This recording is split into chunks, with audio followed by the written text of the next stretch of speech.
Көйдешлер көрішігі несілеріні бағлаған ве бұйық севгі ашлаған güzel бір аңа недір. Август айы ратлық күні қатырша сарайлылар бүгін ось туған көйіне көйдешлер көрішігіне келділер.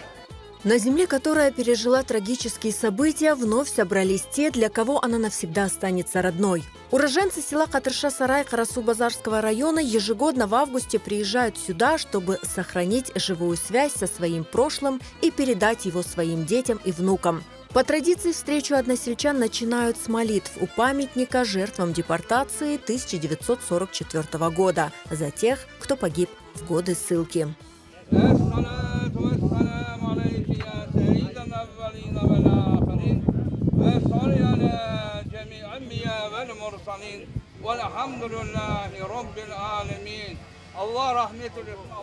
Селяме Сейтаблаеву почти 90 лет. 18 мая 1944 года он был 8-летним ребенком. Несмотря на то, что уже прошло столько лет, ужасы и несправедливость того дня по сей день у него перед глазами. Бізге екі солдат келді, тұрсаттылар, аңлаттылар бізге.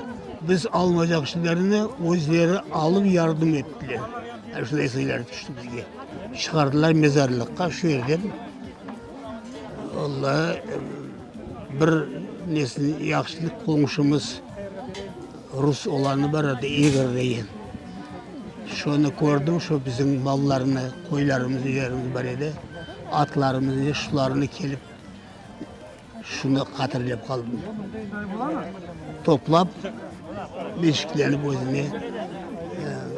Даже bir eşkin ulağını soygan edi, koylar, onun bir tanesi kayda kattığınızı soragan edi. Şundan bir tane yetişmeyi eşkiden, dep soragan edi. До депортации в Катырша-Сарай проживали преимущественно крымские татары. Они отличались своим трудолюбием, гостеприимством и душевностью. Bu koyda yaşayanlar mal, koy, eşki tutaydılar, zayri, buğday, arpa, saç ediler, şuman.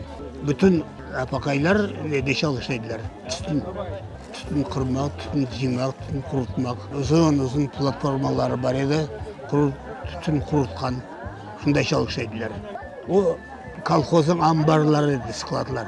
Buğday, un, şunda bütün kolxozun nesi şunda turaydı. Вкусные угощения и зажигательные танцы. В такой теплой и дружеской атмосфере проходила встреча односельчан в Катырша-Сарай. Такие встречи помогают выходцам лучше понять свои корни и культуру, а также сохранить историю и память о предках. Bu köyde rahmetli men babam adı Absiyit edi. Bu köyde doğuldu. Mında kelsem ben özüm duygum başka nefes alam. Onun için yılda bir kere kelip özümüzge bir zarat alamız. Bu yıl pek çok adam oldu. Bu kadarlığın ası kütmegen edik. Onun için yıldan yıl evet çoklaşmak gerek. Çünkü torunlar, ballar hepsi görüp kelip baba dedelerimiz mekanını görmek gerekler. Olanı aşlama isteyimiz işte. В Катырша-Сарай родился наш Карбабашка. Вот. С самого детства до 6 лет он прожил здесь. Рассказывал про школу, как они учились, как, будучи с братьями, делали всякие плохие поступки, ну, детские какие-то вещи. Вот. Рассказывал, как на заднем фоне у нас наблюдается лес. Рассказывал, как они там гуляли.